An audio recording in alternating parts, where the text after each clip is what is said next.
This is Rick Stone with the Evening News on channel WHAT News at 7. Tonight we have a special story. 5,000 missionaries are returning home.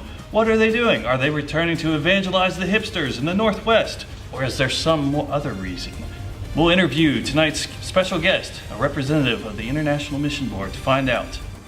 We go now live to Dr. Imar Michael Boots, President of the International Mission Board, or the IMB. Dr. Boots, can you hear me? First, this is a very strange occurrence for you to bring home all of the missionaries, all 5,000 missionaries, back to the United States. Why exactly are you bringing them home, and what do you have planned for them in the future?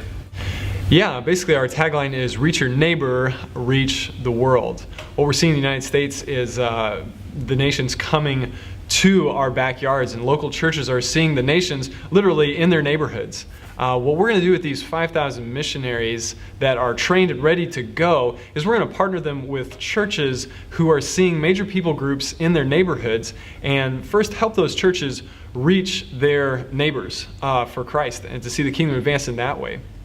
The second thing we're going to do is strategically place these missionaries overseas, but basically that's phase one. I came to America for work. I was surprised to find that there was an American who spoke my language and reached out to me while I was at the mall one day. He told me about the gospel.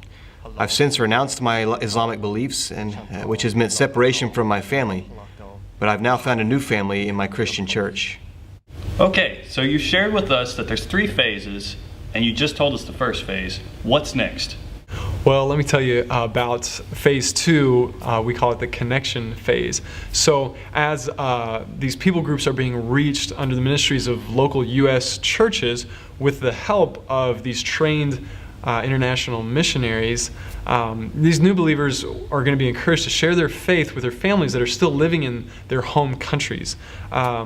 These families will already have a missionary in that country with whom they can connect with, so that there's more than one connection happening.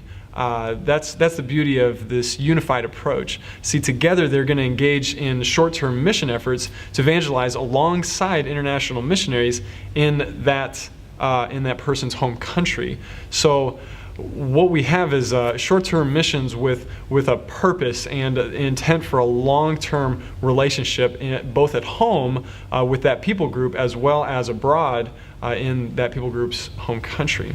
This allows for the gospel to be transmitted effectively through a unified approach. The church in the U.S. is able to minister worldwide to members' families from other nations. I can't tell you how excited we are about seeing this happen. Let me give you a little example from a friend of ours. Amanhã cocinaré feijoada gostosa. After I was saved, I became deeply burdened for my family and friends in my home country. I spoke with my pastor and was excited to learn of this new mission partnership. Through this partnership, I can connect to a missionary in my homeland who can help me reach my people.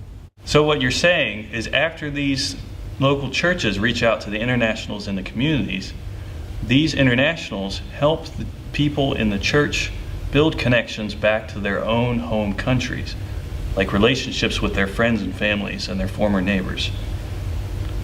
What's the end goal of all this? So in phase 3, our hope is to see mature disciples of Christ becoming the believers that God desires them to be, both in U.S. local churches as well as abroad, so that we have nationalities from both places actually maturing in Christ. And what we would like to see is sort of a cross-pollination of mission efforts. So instead of just U.S.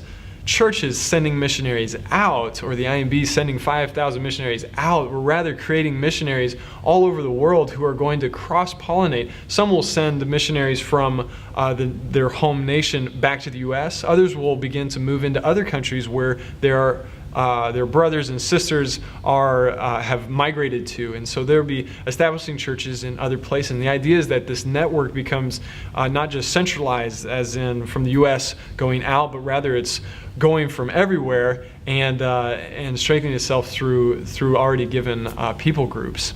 When I moved to America, I never thought I'd be back in Ecuador.